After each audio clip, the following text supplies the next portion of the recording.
Welcome to Beyond Vows Veils, your luxury wedding experience. Our podcast, I feel, is a treasure trove of inspiration and insight for newly engaged couples. Join us as we have captivating stories, expert insight, and real wedding experiences that you can listen and learn from. Hey everyone, welcome back to Beyond Vows and Veils. Thank you again for joining me each week to listen, learn, and discover more ways to make more informed decisions on your wedding planning journey. So if you're a bride right now that's in the midst of either hiring a Mendhi artist, maybe you even already have one hired, or you're just in general trying to figure out what you don't know about bridal Mendhi that you should know to make sure that it shows up as its most dark, sort of brilliant self on the day of the wedding, then I really feel like this podcast episode is going to be supportive for you.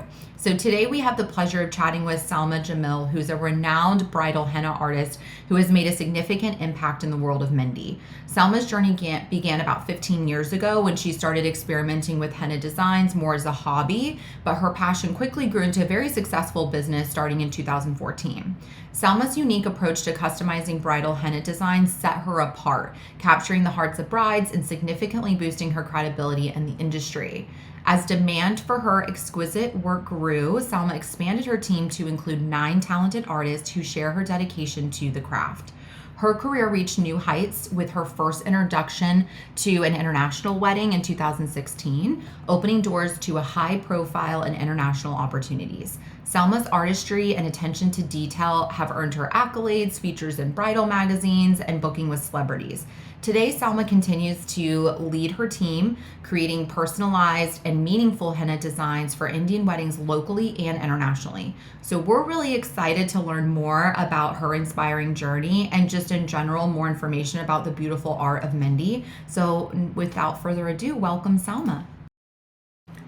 All right, everyone, welcome back to Beyond Vows and Veils. I'm super excited to have Salma Jamil here who's the owner of Henna Allure, which is a very successful company in Central Florida. So welcome, Salma.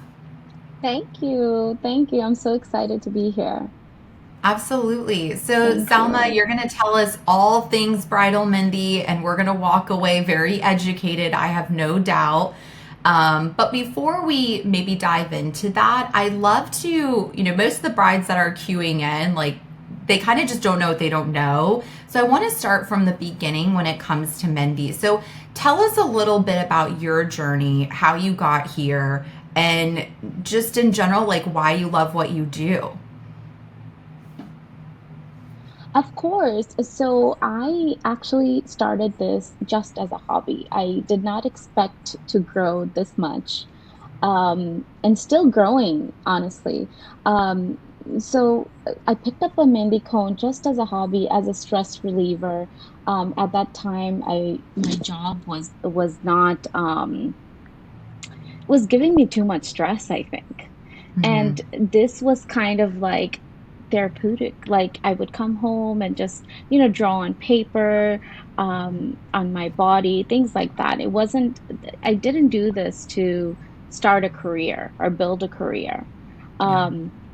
Slowly I did take it, people started, noticing my hands, and, I would do it for friends here and there, family, things like that. And I would just do it because I loved it.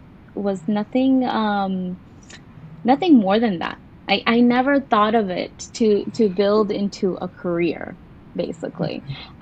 So once I did this for a few years, I realized that, hey, this could be the big thing. So I did some research, and I did a few bridal expos. Okay, and boom, it was from there. And I think I met you in one of the bridal expos. You probably did. Early yeah, on. The good old bridal expo. Yes. Yes, so I did that. And social media, honestly. Social media took a different turn for me. I had a few top makeup artists like Patrick Starr or Kaylani. I've done a few of their henna sessions, Mendhi sessions, and they tagged me, and it blew up. Hmm. So And always since it's all then, I was like, hey, yes, this is perfect. Let me try to do this. So I gave myself a few years to see if I can turn this into a career. And if not, then I would have gone back to what I was doing. I love that. Isn't that great how things pan out? I feel like when you're passionate about something, usually that's when it translates into a career. And obviously, Selma, we love working with your team. I think we work with you probably the most out of any other like Mendhi company in Central Yes, Florida for our brides here locally. And every time yes. you do such a fantastic job. Thank you. Thank you. We love working with you guys. So, Selma, tell me a little bit about backing up to like the history of Mendhi, because a lot of our South Asian brides who are Yes. listening obviously know, but talk to me about, from your perspective, just the significance of, bridal Mendhi and traditions and maybe keeping that. Of course. So bridal mehndi is another way of beautifying the bride, right? Um, in the Indian culture, the South Asian culture, I would say, the brides do go that extra mile to, with the jewelry, with the clothes, with extra step in beauty. Okay, Hmm. so then this is another way of beautifying the bride. Another research that I've done, it also says that it's calming for the bride.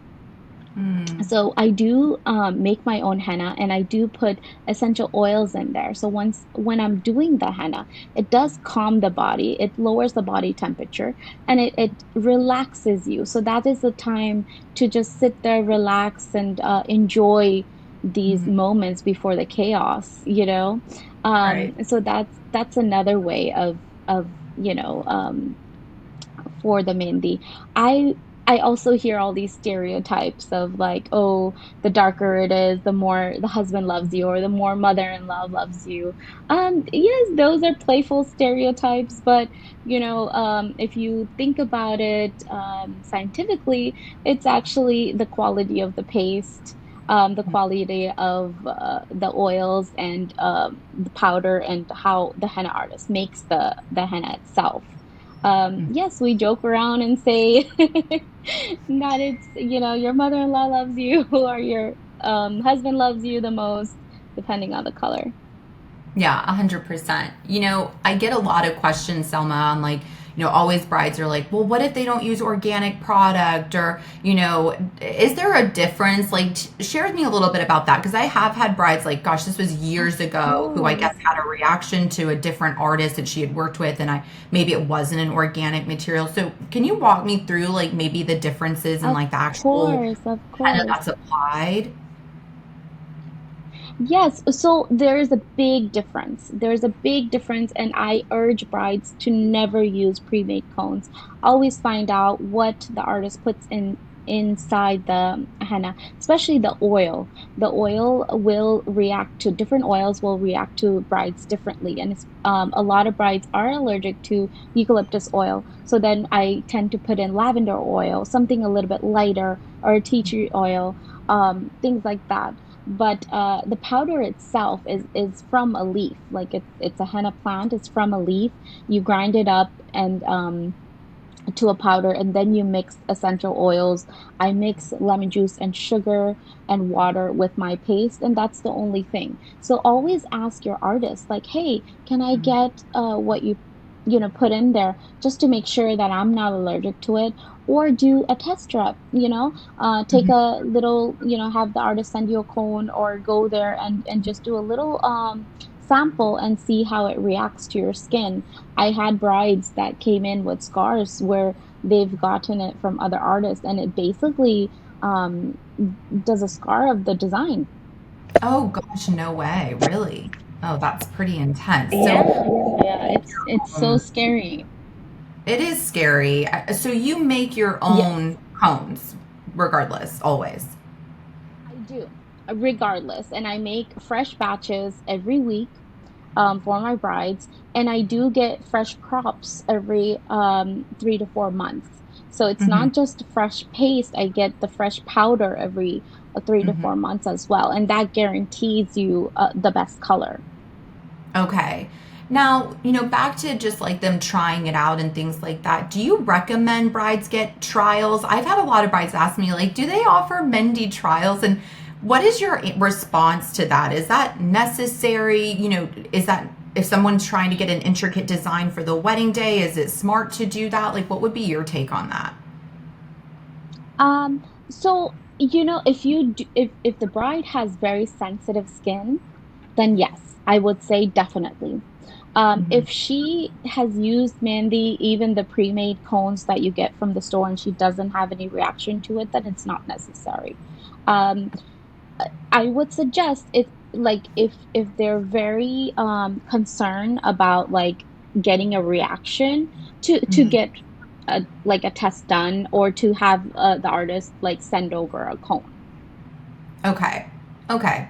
So once the bride sort of decides the company or the Mendhi artist that she's going to work with, they've sort of worked out the details of, organic or what the cones, or if she is doing that or if that's a good fit. What are sort of the next steps that you like Hmm. to ask, Selma? I know whenever we reach out to you, one of the first things you always ask is, I'd like to see some inspiration concepts from the Inspo. bride. Hmm. So, how does that support you in figuring out how long it's going to take? I mean, is it just the intricacy of the design, or how does that support you? So I tend to ask for that so I can see the style that the bride is wanting. Hmm. There's a couple of different styles in bridal mehndi. I specialize in Indo, a bit more modern designs. There are many different designs now, designs that I'm comfortable with, that flows very easily, can take me less hours to do versus designs that I'm a little bit newer in, or Okay. not fond of. Um, Hmm. with that being said, I also look at the amount of work. I also look at that spacing. And all those combined will have me determine the price that I'm going to quote the bride. Most of the time, I mean, after about 14, 15 years, I can tell, like, okay, this bride, it will take me 4 hours, this bride will take me 5 hours, and I'll price it based on that. Got it. So, with So going back to that's just the big reason why I ask. okay. And then going back to the different styles, so you mentioned there's kind of more like the Indo sort of modern. Like, what are the other styles that you see with brides? Is that the more traditional route that brides are leaning towards these days?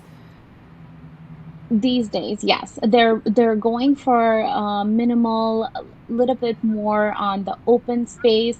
Now, before, traditional bridal was that very heavy, intricate work, and nowadays I feel like brides are kind of stepping away from that.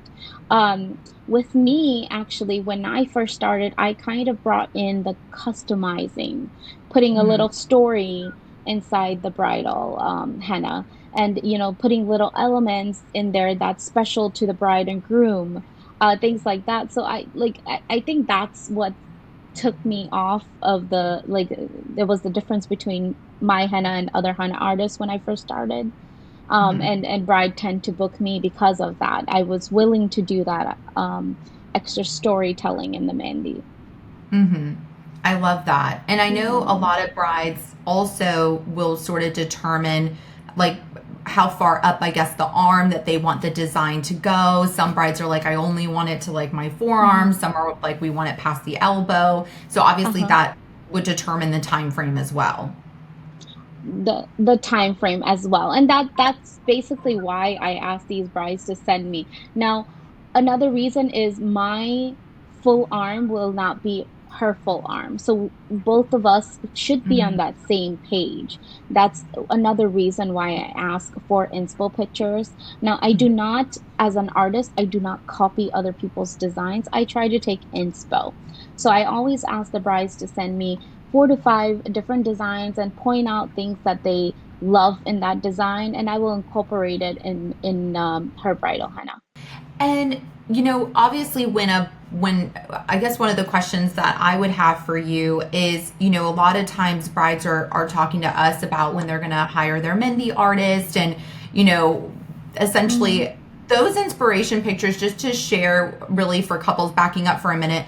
For brides who are listening right now, if you Yeah. are in the midst of hiring your Mendhi artist, or whoever's going to be supporting you, having these inspiration concepts is also really imperative, because I can speak for Salma's work, but I can't speak for somebody else's work, and they can speak to, hey, this might be a little bit more intricate than I'm used to, or maybe what they're able to customize. Because the last thing that you also want is to, on the day of the event, have this expectation of delivery, and then it's not really in alignment with what that artist would feel comfortable also procuring. And so it's interesting, Mhm. in the past I've had other artists that book a gig, but they haven't asked for inspiration concepts in the beginning.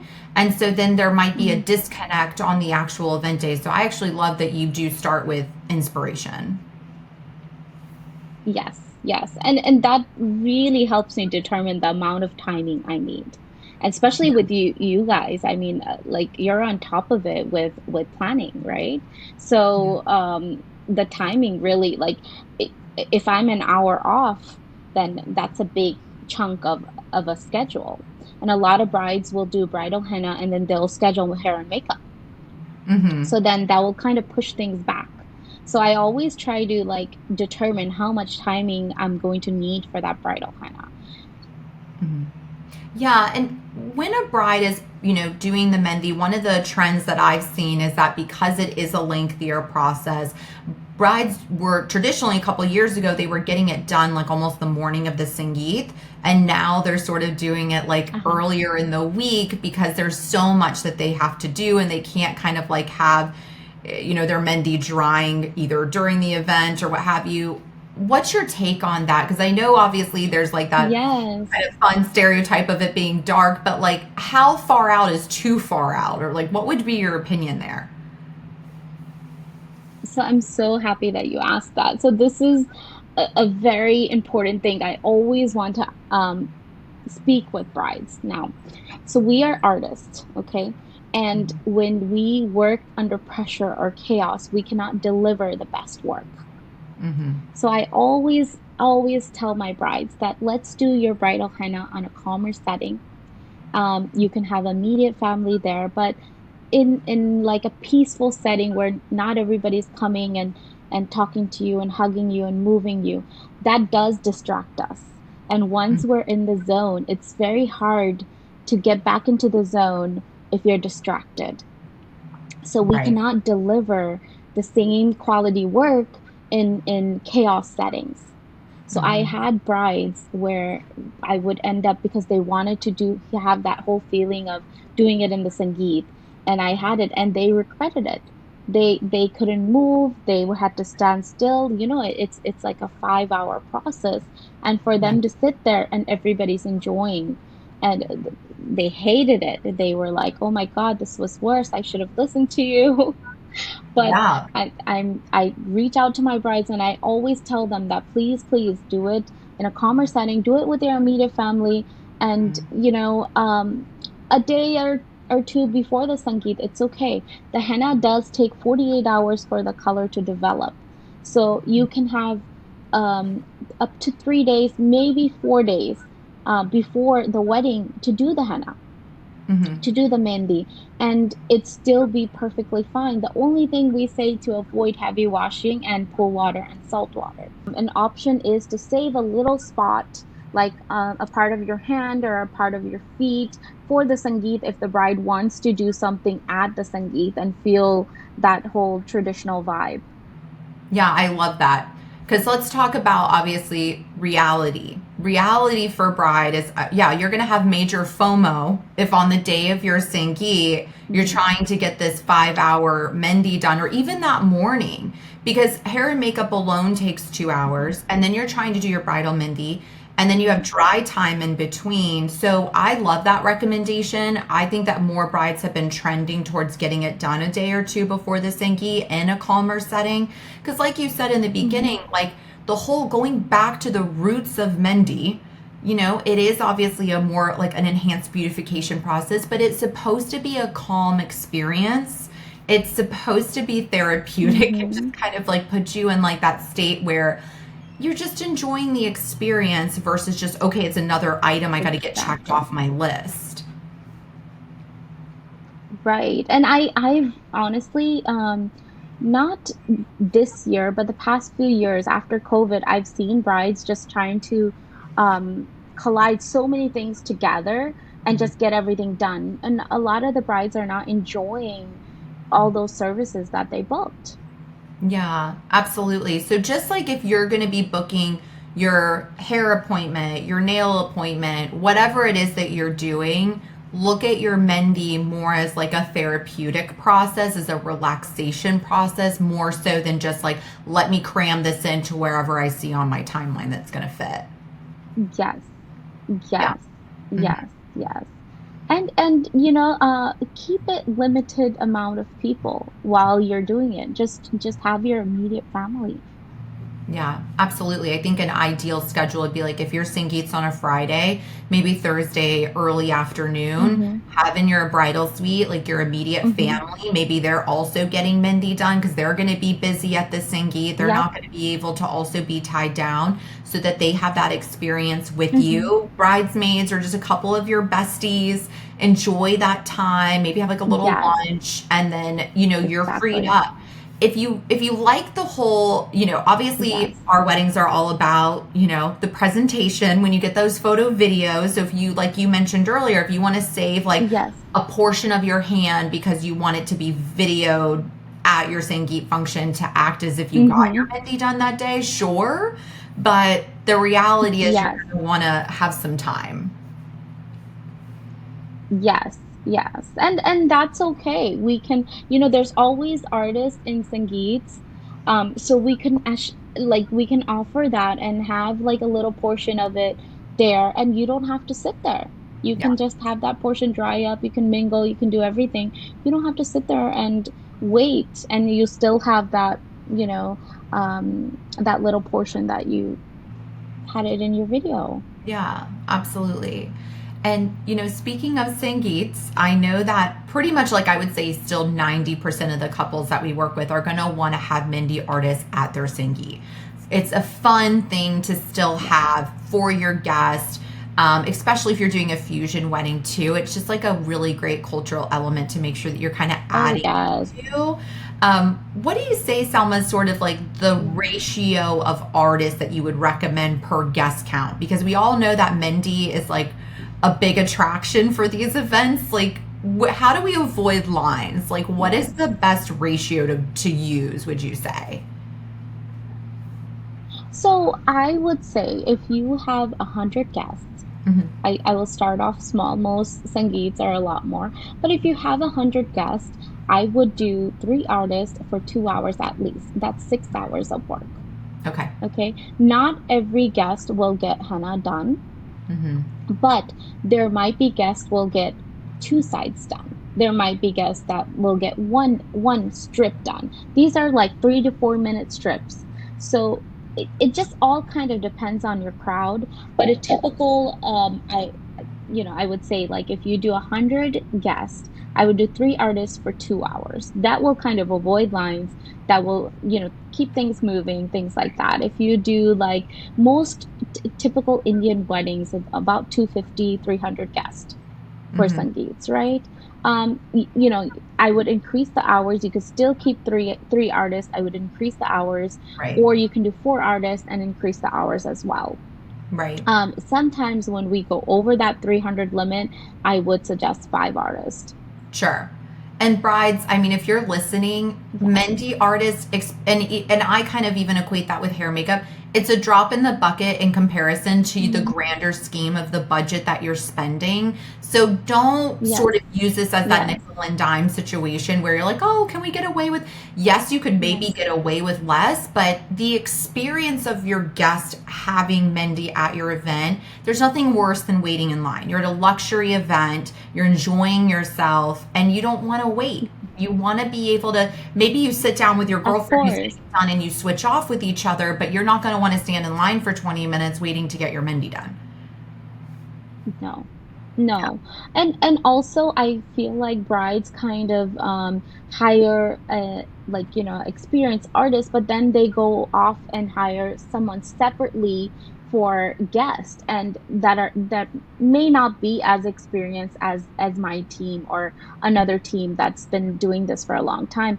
And timing is very important, right? Mm. They will take probably 10 minutes per guest or 12 minutes per guest, and then what, how many people can you finish within that time? So I know that brides do want to budget and things like that, but also look at that, timing and experience of an artist.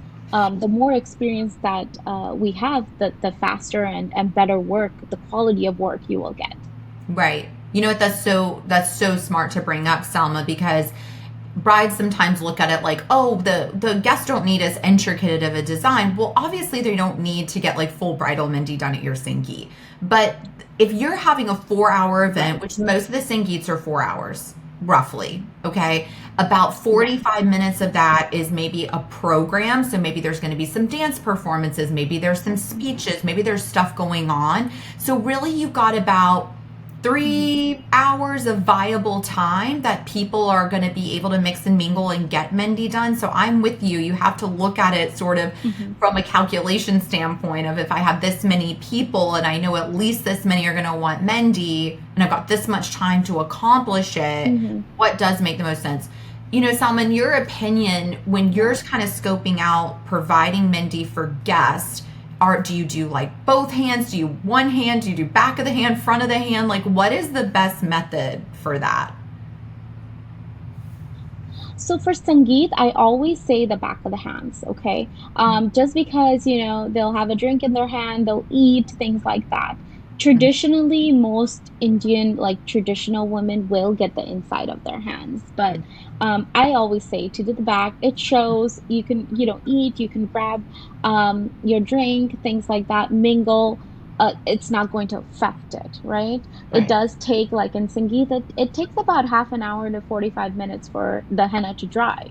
And like before that, if you touch it, it will mess up. So, Hmm. the design will get ruined. Hmm. Um, most brides tell me to do two designs per guest. So either the two tops or the two inside of the hands.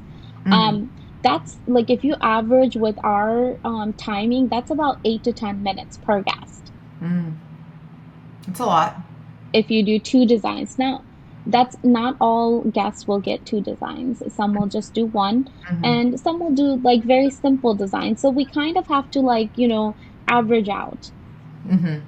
Yeah, that totally makes sense. And it's so Mhm. funny because honestly, Salma, in all these years working with you, I never really even thought about how long it would take the guests to have their Mendhi done. It was more like, what's the intricacy of Mhm. the item? But it totally makes sense that you would look at it from Yeah. that angle. Mhm. Mhm. So I always try to, see what their budget is, but then I also try to see, like, okay, if you're having a event of this big, I would suggest you to, in our emails, I always say I would suggest you to have this mini artist. But Mhm. most brides, like, think about their budgets, but then the day of, especially with family Mandy, they always go over. Yeah. They It's always almost go like over, and they, you'd they rather just prepare. underestimate how much. Yeah, they always underestimate how much Mehndi they'll need, and especially the hourly aspect, right? They're like, oh yeah, 3 hours, 4 hours, it'll be more than enough. But then there are the mothers or sisters that are getting full, almost bridal designs. Hmm. Hmm. Yeah. And I think So it's then important it to. eats up the time pretty fast. Yeah, absolutely. And I was going to say, I think it's important for brides to even maybe ask like their immediate families that are going to be joining them for that bridal Mendhi, like, hey, mom, what's your Exactly. expectation with Mendhi? Like, are you going to want something like really elaborate? Yes. Like, make sure we have enough time for you. Hey, sis, what are you going to want for Mendhi? Because ultimately, you don't want to feel like you spent, even though it may not be on your event day, you also maybe don't want to feel like you spent like 10 Hmm. hours in Mendhi. So, like, also talking about Yeah. expectation levels so that we can make sure that the right artist ratio is also hired. Salma, preparing for Mendhi, Yes, I know. that's very important. Yeah, absolutely. I was going to say preparing for Mendhi is something we get a question about a lot. Do you get your nails done Mhm. before, after? Like how do you prepare for Mendhi? Like what's the best time frame to do Of that? course, the best way is to get your nails done before, get Mm, your waxing, shaving, all those things done before. So okay. anything that exfoliate the skin, anything that puts a chemical on top of the skin will have effect in the Mehndi. Mm, So nails, waxing, shaving, any type of treatment, tanning, things like that has to be done before the Mehndi. okay. Okay, that makes sense because I definitely did not. I thought that you got your nails done after you got your Mendhi applied because I didn't know if it would like get on the nail. No, no. So I'm very careful. My artists are very careful on like not going so close to the nail so it doesn't get ruined. Mhm. So like we don't. It does. And then, there are little things that little tricks that you can do to avoid that as well. Putting some Vaseline on top of the nails will, prevent it to slide to the nails and the nail beds and things like that. Okay, no, that's really helpful. I appreciate that tip. So outside of that, Mhm. Selma, I know that we covered quite a bit in terms of the world of bridal Mendhi. I'm trying to think of all the obvious questions that brides would ask you. Is there anything in particular that you feel like would be supportive for brides to walk away from this episode knowing about Mendhi?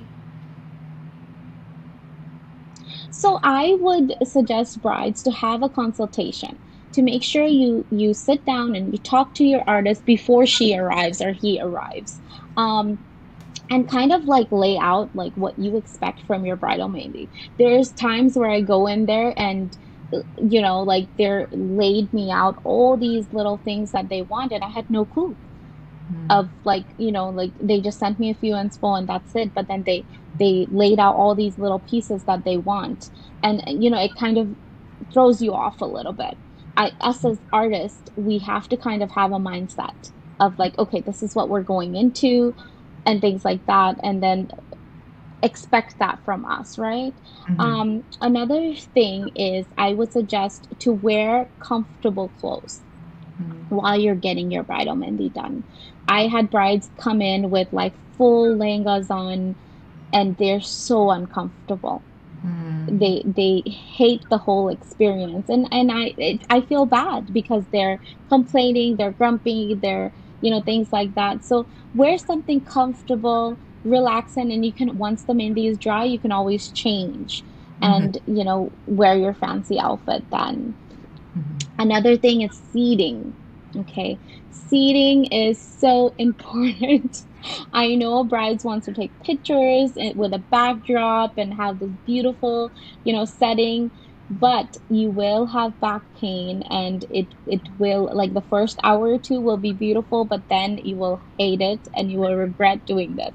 So Mm-hmm. I always say have a chair, comfortable chair with back support, with a table and we do the bridal mehndi and then you can step to your backdrop and take pictures. So those are a few important things that they need to be aware of to have a smooth and a relaxing process. I always want to give my brides a relaxing event and enjoy their bridal mehndi and then go on to that next step. Yeah, I love that, Selma. That's actually incredibly helpful. And, even backing up to what you said about, making sure that you communicate with your artist in advance, all the details, the expectation Hmm. levels, even also like what's mom gonna want, what's sister gonna want, what's all this, Right. because we go into that type of detail with hair and makeup. Are you gonna need extensions? Does that require some work up front? I mean, you have to be a participant in the process to get the result that you're looking for, is what I'm hearing. Of course. Of course. And let's say I hire two artists only for family and you have 10, 12 people that's wanting full hands. These artists will end up getting tired too, and they will not deliver quality of work after 5, 6 hours of work. So, I could have avoided that if I knew that, then I would have brought in more artists. Mm-hmm. I think that's really great for me to even know, because I feel like every time I do a podcast with a vendor and an expert in their field, we take away something to learn too. And it's almost like we get so hung up on asking questions about the bride that it is important that we also prompt the brides to communicate outside of yourself. If the immediate family is joining you, like how many, like what's the expectation level? Because you're right. I mean, ultimately, you're not robots, you're humans. Your hands are going to eventually hurt if you've been, doing these teeny tiny intricate details for hours. So those things are all important, definitely, to set everyone up for success. Salma, I feel like I could talk to you forever because I see you all the time, but I so appreciate your time, going through all of this Thank today. you. Thank you for having me. Absolutely. Your insight and expertise are invaluable, and I really feel like it'll be hopefully very supportive for brides. I hope so. Thank you so much. Absolutely. Thank you.